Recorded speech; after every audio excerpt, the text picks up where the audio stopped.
आप देख रहे हैं अवसरनामा। हमारा भारत लाइव पर यह कार्यक्रम है। मुक्तिबोध की एक रचना है बहुत खूबसूरत, जो है उससे बेहतर चाहिए, सारी दुनिया को साफ करने के लिए एक मेहतर चाहिए, पर मैं वो हो नहीं सकता। हम आपको बताना चाहते हैं कि बहुत से लोग हैं जो सपने देखते हैं लेकिन उस सपनों को पूरा नहीं करते, क्योंकि सपने को पूरा करने में जो चुनौतियां आती हैं, जो कठिनाइयां आती हैं, उसको वो पार नहीं कर पाते। लेकिन अवसरनामा कार्यक्रम में हम उन लोगों से आपको मिलाएंगे जिन्होंने सपने देखे और उसको पूरा किया। वो भीड़ का हिस्सा नहीं बने, वो आम लोगों की ज़िंदगी से बाहर निकलकर चुनौतियों का सामना करते हुए अफसर बने। भारतीय प्रशासनिक सेवा और बिहार प्रशासनिक सेवा वह सेवा है जिसका सपना करीब करीब छात्र देखते हैं, लेकिन उसकी चुनौतियों का सामना नहीं कर पाते हैं। इसलिए सपने देखने वाले तो छात्र लाखों करोड़ों में हैं, लेकिन उसको पूरा करने वालों की संख्या हजारों में है। तो आज हम उन लोगों से मिलेंगे और बातचीत करेंगे जो कि इस परीक्षा को आसानी से सफल हो गए। उसी कड़ी में आज हमारे साथ विकास वैभव सर के जीवन के विभिन्न पहलुओं को समझने का हमने प्रयास किया है, ताकि हमारे छात्र जो इसको देख रहे हैं उससे अपना मार्गदर्शन प्राप्त कर सकें। तो सर से आज हम लोग जानेंगे। सर, आपका हमारे चैनल में बहुत बहुत स्वागत है। जी नमस्कार सर, ये बताइए कि आपने कब सोचा कि हमको यूपीएससी करना चाहिए? देखिए, बिहार का हूँ तो बचपन से ही कहीं ना कहीं मन में चलता रहता है कि भाई आप IAS IPS इस टाइप की चीज़ें बचपन से मन में कहीं ना कहीं करियर ऑप्शन के रूप में तो था, लेकिन निश्चित नहीं था कि क्या करना है। IIT जब पहुंचा था उस समय बिहार की परिस्थितियों को देखकर मन विचलित हुआ करता था, और तब लगा कि यदि बिहार में योगदान देना है तो सिविल सर्विसेज से अच्छा कोई माध्यम मेरे लिए इसलिए नहीं हो सकता क्योंकि किसी पॉलिटिकल फैमिली से तो मैं था नहीं, और नहीं कोई बहुत ही धनाढ्य फैमिली से था जिससे कि अचानक योगदान देना प्रारंभ कर दूं। लेकिन सिविल सर्विसेज एक ऐसा माध्यम था जिसमें आप पढ़ के मेहनत करके एक ऐसे पोजीशन पर बहुत कम उम्र में आ सकते हैं जिसमें आपके छोटे छोटे डिसीजन से भी बहुत बड़ी जनता पर प्रभाव पड़ता है, और जिसमें आप अच्छे निर्णायक भूमिका में कुछ अच्छा योगदान समाज में कर सकते हैं। इसी सोच को लेकर मैंने प्रारंभ किया था, और मैंने उस समय यदि मैं कहूँ तो IIT में 3rd ईयर में पढ़ता था।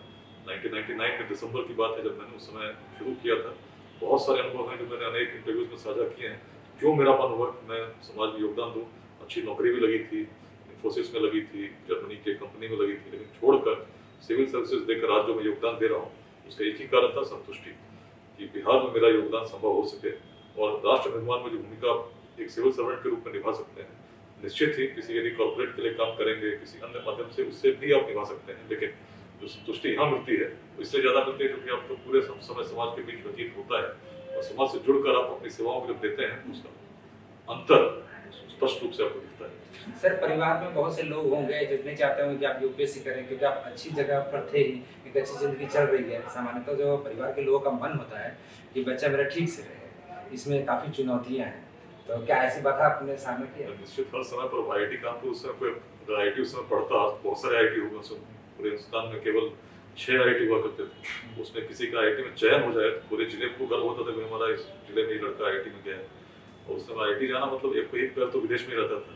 हमारे बैच में लगभग 90% लोग बाहर चले गए, भारत में बहुत कम लोग ही बचे। धीरे धीरे लोग बाद में कुछ आए भी, लेकिन अधिकांश लोग आज भी विदेशों में रहते हैं।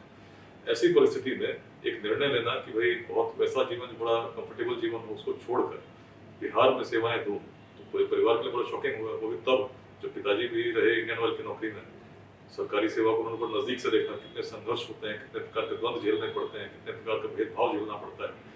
उसके बाद उनको लगता है कि भाई आप विदेश जाओगे तो इस प्रकार की चीज़ें नहीं होंगी, आप किसी प्राइवेट सेक्टर में काम करोगे तो शायद केवल मेरिट की बात होगी, अन्य चीज़ों से प्रभावित नहीं होंगे। बचपन से मेरे दिमाग में चीज़ों को डालने का प्रयास करते थे, लेकिन जब समाज को देखता, बिहार को देखता, मन निश्चित होता था कि भाई अगर सब लोग ऐसा ही सोचेंगे, परिस्थितियों से भागेंगे, समझौता कर लेंगे तो बिहार कहाँ बदलेगा। किसी न किसी को तो आना होगा, समझना होगा, तो मैं क्यों नहीं हो सकता। मैं भी तो एक इंसान हूँ, चाहूँ तो बहुत कुछ कर सकता हूँ। इसी सोच को लेकर हर व्यक्ति का निर्णय उसका अपना निर्णय होता है, और अपने निर्णय को लेकर जब आप चलेंगे तो कोई पीछे नहीं देखेंगे, फिर आप चलते रहेंगे और योगदान करते रहेंगे। मेरा यही मानना है। जैसे कि आज की जो युवा पीढ़ी है वो अपने एक परसेप्शन से शिकार हो जाते हैं, या माँ बाप का दबाव होता है या समाज का दबाव होता है, उस युवा पीढ़ी को आप क्या कहना चाहते हैं? नहीं, दबाव तो होगा ही किसी भी परिस्थिति में। जो संघर्ष है अचानक तो ऐसा तो नहीं होगा संघर्ष साफ हो जाएगा, लेकिन दबाव का उसमें निर्णय आपको लेना होगा, आपको करना क्या है। यदि आप उस निर्णय में अडिग हैं, आपको लगता है कि वही मेरे जीवन की सार्थकता वही होगी, तो निश्चित ही माता पिता के बाद में सहयोग ही करते हैं। जो बातें मैंने कही, शुरू में लोगों को लगता था कि ऐसा होना चाहिए, विदेश जाना चाहिए, कमाना चाहिए, बट उन्होंने देखा कि जब बेटे के मन में बहुत तीव्र इच्छा है, चाहता है समाज में सेवाएं देना, तो फिर कहाँ लोग सहयोग होता गया, और तभी आज सिविल सर्वेंट बन पाया। और पुलिस सेवा में बहुत समय से, अब तो 18 साल बीत चुका, आईजी बन गया, 19वां साल पूर्ण हो चुका है, और सेवाएं दे रहा हूँ आज, और भी बृहद स्तर पर देने का प्रयास कर रहा हूँ कि केवल सेवा तक ही नहीं, उसके सामाजिक भूमिका भी जो है, समाज को जगह जागृत किया जाए, युवाओं से बात की जाए, कैसे तैयारी की जाती है तो एक बात हुई, लेकिन बिहार में कैसे योगदान किया जाए जिससे बिहार का भी इतिहास बड़ा गौरवशाली रहा है, उससे अच्छे भविष्य का हम निर्माण कर सकें, इसको हम लोग हर युवा मन में कैसे स्थापित करें, इस पर भी चिंतन कर रहा हूँ, प्रयास भी कर रहा हूँ। सर आपका ऑप्शनल पेपर क्या था? मेरा ऑप्शनल था मैथमेटिक्स और मैकेनिकल इंजीनियरिंग। आज तो एक ही होता, हमारे इसमें 2 ऑप्शनल्स हुआ करते थे। मैं आईआईटी में था और मैथ्स और मैकेनिकल लेके मैंने दिया था, साथ में बाकी जनरल स्टडीज और सारी चीज़ें रहती हैं। तो आप विज्ञान के छात्र थे, तो आपके लिए तो जो आर्ट्स का पेपर होता है वो तो काफी चुनौती भरा रहा होगा। बिल्कुल नहीं, मैं 10th में जब था तो सोशल साइंस में पूरे अपनी इंडिया में हाईएस्ट नंबर आए थे। हिस्ट्री में इतनी रुचि आज भी है कि आज भी इतिहास पर ही लेखन करता हूँ, इतिहास पर ही भाषण देता हूँ, लेकिन उस समय विज्ञान में उतनी ही रुचि थी, मैथमेटिक्स में सबसे हाईएस्ट नंबर आए थे, तो बड़ा द्वंद्व था। आज तो अब ये परिस्थिति नई शिक्षा नीति में है कि आप दोनों इतिहास और गणित साथ में पढ़ सकते हैं, लेकिन हमारे समय ऐसा नहीं था, तो बड़ा एक चयन करना था, तो स्वाभाविक था कि उस समय हम लोगों ने आईआईटी का चयन किया, लेकिन इतिहास मैंने बढ़ने नहीं दिया। आज भी मेरे अंदर का इतिहास का जीवित है, स्थलों पर घूमता है, दिखता है, क्योंकि व्यक्ति के अंदर बहुत सारी प्रतिभाएं छुपी हुई है। उसको मानते हुए जो सिविल सर्विसेज में मैं दे रहा था, जिसमें मेरा औपचारिक प्रशिक्षण हुआ, मैथमेटिक्स थी, मैकेनिकल इंजीनियरिंग थी, उसी को लेकर मैंने दिया, लेकिन साथ में जो इतिहास और भूगोल और सभी विषयों से प्रेम था बना रहा। इसमें जनरल स्टडीज में अच्छे नंबर आए, नंबर तो बल्कि कम गणित में आए, क्योंकि उस समय यूपीएससी की कुछ नीति थी, उसमें कुछ अजीब सी स्क्रीनिंग की पॉलिसी थी, जिसमें गणित में आप लिखते अच्छा थे वो नंबर कमा लेते, तो ऐसा हुआ, इससे गणित में नंबर कमाए, बाकी मैकेनिकल में, जनरल स्टडीज में, इंटरव्यू में, ऐसे में सब अच्छे नंबर आए। सर जो अभी लड़के लोग तैयारी कर रहे हैं उसके लिए सामने एक आता है कि कोचिंग करना चाहिए या नहीं करना चाहिए, अपनी तैयारी करना चाहिए, इस संदर्भ में आप क्या मतलब युवा पीढ़ी को यूपीएससी में आप कितनी भी कोचिंग कर लोगे कोई फायदा है नहीं, बेसिकली कोचिंग एक लेवल तक ले जा सकती है। मेन आपको समझना होगा पढ़ना क्या है, कि कंटेंट तो बहुत सारा है, कोचिंग में वो बहुत चीज़ें पढ़ा देंगे, लेकिन आप उसको पढ़ के अगर उसी में समय व्यर्थ करेंगे और आंसर लिख ही नहीं पाएंगे तो फायदा क्या होगा। तो मैंने कोई कोचिंग वगैरह तो की नहीं थी, लेकिन स्टडी मटेरियल्स का बड़ा अच्छे से चयन किया था और देखा था क्या पढ़ना है।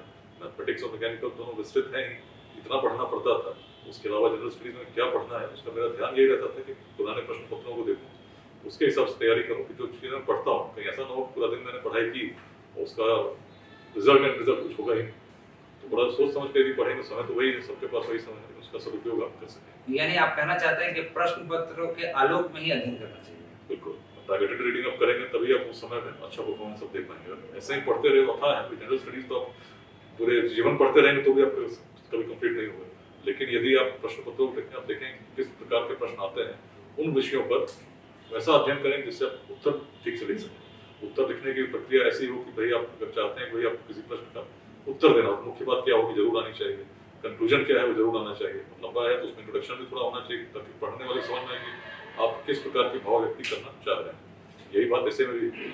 सर जब आप ट्रेनिंग कॉलेज में गए तो उसका अनुभव कैसा रहा, ट्रेनिंग कैसा रहा?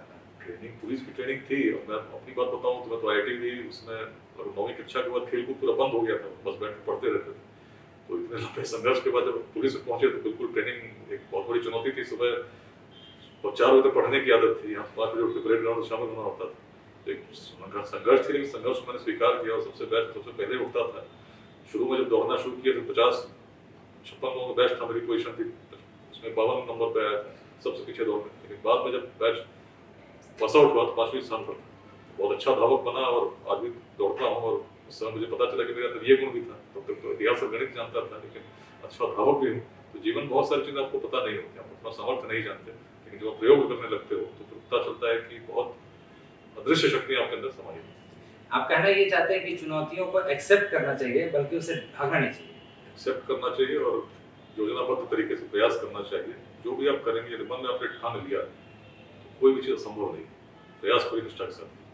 सर यूपीएससी बीपीएससी जो लड़के करना चाहते हैं उसमें पैसा भी एक मैटर होता है, लगता है कि हम अच्छे पद पर जाएंगे, बहुत पैसा आएगा, बहुत अच्छी जिंदगी होगी, इस परसेप्शन को आप कैसे देखते हैं? तो मैं तो बिल्कुल इस रूप में देखता ही नहीं, तो पैसा कमाना तो यहाँ क्यों आता है। आज अपनी कंपनी रहती है, कहीं विदेश में रहते हो, बहुत पैसा कुछ कर रहे हो, लेकिन मेरे मन में कुछ और था। मेरे मन था त्याग करना है, त्याग करना है, समाज के लिए करना है। उस भूमिका में स्वयं को देखना चाहता हूँ, इसीलिए आज यहाँ हूँ। मेरे सारे मित्र विदेश में, लेकिन यदि उस बुक पे आप देखते हैं, मैं बता देना चाहूँगा, हर चीज़ के 2 कॉन्सिक्वेंसेस होते हैं। आप सही करोगे उसके अच्छे कॉन्सिक्वेंसेज होंगे, लेकिन आपको हो सकता है कष्ट झेलना पड़े। लेकिन गलत करोगे हो सकता है कुछ समय के लिए आपको अच्छा लगे, लेकिन उसके कॉन्सिक्वेंसेज गलत ही होंगे, वो इसी जीवन काल में होंगे। आप कभी चैन की नींद सो पाओगे, और हमेशा ये अनिश्चित का भय आपको सताता रहेगा। मैं तो कहूँगा अगर ये ध्येय आपका है पैसा कमाना है, तो बिल्कुल आप सिविल सर्विसेज की तैयारी के बारे में मत सोचिए।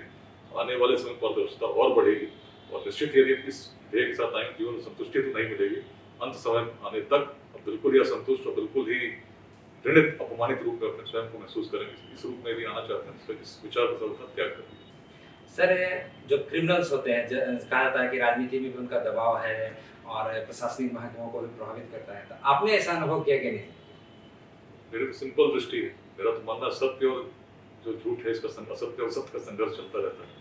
आपको देना ना आप किसके साथ, यदि सत्य का साथ दोगे तो आप देखो सृष्टि की असीमित शक्ति आपके साथ हो जाती है, स्वतः हो जाती है। लेकिन जहां आपने गलत का साथ दिया तो आपकी शक्ति अपने आप छीन हो जाती है। आपके समझ से आपके लाइफ में कौन ऐसा टाइम था जब आपने मतलब चेंज किया, आपके व्यक्तित्व को नया फर्क पड़ गया, या क्या आपको इंस्पायर किया है? नहीं, तो उस समय का फेस था। मैंने आईटी की कई बार इंटरव्यूज में बताया है, जब मैंने देखा कि आईटी की तैयारी की, प्रश्न पत्र लीक हो गए, लीक करके बिहार आईटी पहुंचे, पिताजी की पोस्टिंग बरौनी हुई, छुट्टी में बाकी लोग घर जाते थे, मैं घर नहीं आ पाता, पकड़ के शादियां होती थी बेगूसराय में। उस समय परिस्थिति ऐसी थी कि आईटी में नरसंहार की सूचनाएं मिलती थी, बिहार विधि व्यवस्था की स्थिति इतनी विकट थी कि यात्रा करने में कठिनाई होती थी। उसको देखकर मन में चिंता होती कि जो बिहार प्राचीन काल में ज्ञान की भूमि थी, जिसमें पूरे विश्व से लोग पढ़ने आते थे, जहाँ उपनिषद लिखे गए, शौर्य की भूमि थी, जो पूरे अखंड भारत को स्थापित करने की क्षमता रखती थी, तब जब न मार्ग थे, न प्रौद्योगिकी थी, न संचार के माध्यम थे, उद्यमिता की भूमि थी, जिसमें प्राचीन काल में ही चंपा और पाटलिपुत्र जैसे नगर स्थापित थे, जिनको उस समय विश्व के सर्वप्रमुख नगरों में गिना जाता था। वैसी दुर्दशा क्यों आ गई? जब चिंतन मैंने प्रारंभ किया तो मैंने पाया केवल एक ही कारण है कि हम छोटे छोटे बातों में ग्रसित होते गए। जो बड़ी चिंतन हमारी थी, दृष्टि थी, उसको भूलकर जातिवाद के नाम पर, संप्रदायवाद के नाम पर, अनेक बातों के नाम पर संघर्ष करने लगे। और ये संघर्ष यदि अंत नहीं हुआ तो बिहार की स्थिति बहुत खराब ही होगी, अच्छी नहीं। लेकिन जिस दिन हमने इसको मिटाकर सहयोग की भावना को जन्म दिया, चिंता छोड़कर चिंतन प्रारंभ किया कि हम कैसे थे, आज क्यों है, तो उन्हीं यशस्वी पूर्वजों के तो वंशज आज भी उसको ग्रहण करके आगे चलते हैं, तो निश्चित हम कर सकते हैं। इसी ध्येय के साथ लेट्स इंस्पायर बिहार युवाओं के बीच में संदेश को प्रसारित करने का प्रयास कर रहा हूँ कि आप स्वयं को जान जाओ, बाकियों का छोड़, स्वयं को जान गए तो दूसरों को प्रभावित करने की, प्रेरित करने की क्षमता आप में है, जिसका आप प्रयोग कर सकते हैं। तो मिलकर जब ऐसा करने लगेंगे, निश्चित उज्जवल भविष्य में उसके निर्माण में अपना बीजारोपण भी हम सुनिश्चित कर सकते हैं। सर, आपने कहा कि हम इतिहास में रुचि लेते हैं और अभी भी पढ़ने के क्षेत्र में, तो आप देखे होंगे 1857 के विद्रोह में बिहार की अग्रिम भूमिका है, और फिर 1942 के आंदोलन में बहुत बड़ी भूमिका है। बिहार परिवर्तन की भूमि है। ऐतिहासिक काल में आप देखेंगे तो अखंड भारत का निर्माण कहाँ संभव हो सका, बिहार से ही हो। गणतंत्र की स्थापना कहाँ हुई, अलग चिंतन था तभी हो सकी। तो बड़े निर्णय लेने की क्षमता, विद्रोह की क्षमता, बदलने की क्षमता हमें तब भी थी, आज भी है। बस ऊर्जा कहाँ लगानी है, जो मैंने यूपीएससी के लिए कही, उसको सोचना होगा। ऊर्जा सही दिशा में लगेगी। लेट्स इंस्पायर बिहार का संदेश है, छोटे वालों से शिक्षा, समता, उद्यमिता, एजुकेशन, इगैलिटेरियनिज्म, एंटरप्रेन्योरशिप, इन पे यदि हमने ऊर्जा लगा दी, उसको स्थापित रूप से लगाने का प्रयास कर रहे हैं, प्लान तरीके से करने का प्रयास करें, इसके चैप्टर्स बने हर जिले में, हर ब्लॉक में, जो करेंगे निश्चित बिहार को बदलने में अपना योगदान दे सकते। सर, हमारा प्रश्न ये है कि जो बिहार निर्णायक भूमिका निभाता रहा है, आपने भी बताया है, इतिहास में हम लोगों ने भी पढ़ा है, तो वो क्या कारण आप देखते हैं कि 70 साल जो बीत गए उसके बावजूद भी हम हर पायदान पर निचले स्तर पर? स्पष्ट रूप से मैंने आपको बता तो दिया, जब छोटे छोटे बातों में उलझ गए, अब जातिवाद के नाम पर लड़ते रहेंगे तो कहाँ आगे बढ़ेंगे? मन में चिंतन कीजिए, क्यों उलझ गए? उत्तर तो दे ही दिया आपको प्रश्न का। सीधी बात तो ये, अगर छोटे छोटे बातों से उठकर सही दिशा में ऊर्जा लगाएंगे तो स्थिति बदल जाएगी। बदलने में समय नहीं लगता। दक्षिण कोरिया 1953 में क्या था, आज देखिए कोरिया की स्थिति भारत को दान देने की स्थिति में है कि नहीं? बिहार एक समय उसकी स्थिति कोरिया से अच्छी थी उस समय, उसको यदि सही ऊर्जा में लगाई तो कहीं पलायन नहीं होगा। उद्योग स्थापित कीजिए, उद्यम स्थापित कीजिए। परंपरा है कि कुछ भी करके हम सरकारी नौकरी लेंगे, इसको कैसे परिवर्तित किया जाए। हर विद्यालय में एंटरप्रेन्योरशिप के सेल्स लगाने होंगे, उसको प्रोत्साहित करना होगा। तो यही प्रयास करने के जो नए स्टार्टअप्स हैं, इसके लिए तो लोगों को प्रेरित करना होगा। जब तक उद्योग नहीं रहेंगे, जब तक लोगों को रोजगार बिहार में नहीं मिलेगा, तब तक बिहार परिवर्तन संभव नहीं होगी। संभव है यदि हमने प्रयास करना प्रारंभ किया। यदि प्रयास नहीं करेंगे, पलायन होता रहेगा। शिक्षा में विकास यदि हमने प्रयास नहीं किया तो शिक्षण संस्थानों की स्थिति कहाँ अच्छी होगी? लेकिन हर विद्यालय में, हर महाविद्यालय में यदि प्रयास लोगों ने उस सकारात्मक भाव के साथ करना शुरू किया, तो जो अकल्पनीय है संभव हो सकता है। अनेक इंटरव्यूज हैं मेरे, आप देख सकते हैं कैसे कभी पगहा था, डकैतों का ऐसा प्रभाव था, मिनी चंबल लोग कहते थे, रोहतास में कभी ऐसा उग्रवाद का प्रभाव था, तिरंगा तक नहीं लहराया गया था, काले झंडे लहराए थे। परिवर्तन हुआ कि नहीं? कैसे हो? संकल्पित मन जब लगा लोगों के साथ जुड़े, सहयोग की भावना से जुड़े, सारी समस्याएं स्वतः समाप्त हो गई। आज उस तरह की चीजें है ही नहीं। उसी प्रकार से बिहार में समस्याएं दिख रही, लोग पलायन कर रहे हैं, बिहार बदलने लगेगा, किसी को पलायन की आवश्यकता नहीं पड़ेगी, लेकिन मन सही होना चाहिए और ऊर्जा सही दिशा में होनी चाहिए। सिंपल संदेश है सर। सिंपल बात ये है कि इसके लिए भूमिका निर्णायक आप किसका देते हैं? राजनेता का देखते हैं, प्रशासनिक अधिकारी का देखते हैं, या आम जनों में जागरूकता को आप मैं तो समाज को देखता हूँ। राजनेता, पुलिस पदाधिकारी, कोई भी जो आता समाज से आता है। समाज के चिंतन में लघुवाद ग्रसित रहेंगे तो राजनीति भी उससे मुक्त नहीं रहेगी। समाज को जागृत करना होगा, बताना होगा कि यदि ऊर्जा आपने लगाई वादों में तो बिहार नहीं बदलेगा। एक एक व्यक्ति को जगह, इसलिए मैंने युवाओं को चुना। जो व्यक्ति आज भी सकारात्मक सोच रखता है युवा है। युवा यदि चाहेगा तो बिहार बदलेगा। युवा चाहेगा तो बिहार निश्चित रूप से भविष्य में योगदान देने उस रूप में आएगा जिसमें कभी प्रयास में रहा। इसीलिए दोषी मैं किसी को नहीं मानता, दोषी समाज स्वयं है जिसकी सोच ऐसी हो गई है। सोच आज भी बदल सकती है, उन्हीं पूर्वजों के मंश यही संदेश में देना चाहते हैं। सर, परसेप्शन जो खड़ा होता है समाज में, वो तो कहीं ना कहीं ऊपर से ही आता है। आप देखते होंगे जैसे कि अभी कश्मीरी फाइल्स आया, मैंने अपने विचार बता दिए हैं, उसको जो भी आप सोचना आप सोच सकते हैं। मेरे विचार बहुत स्पष्ट हैं। समाज में जागृति आएगी, लोगों वालों से निश्चित बिहार बदलेगा। यानी आज अगर हम एजुकेशन पर आते हैं तो बिहार में जो युवा पीढ़ी अभी तैयारी कर रही है, करीब 6 लाख लोग हैं बिहार के जो यूपीएससी बीपीएससी के एस्पिरेंट होते हैं, तो और भारत में तो काफ़ी संख्या है इसकी।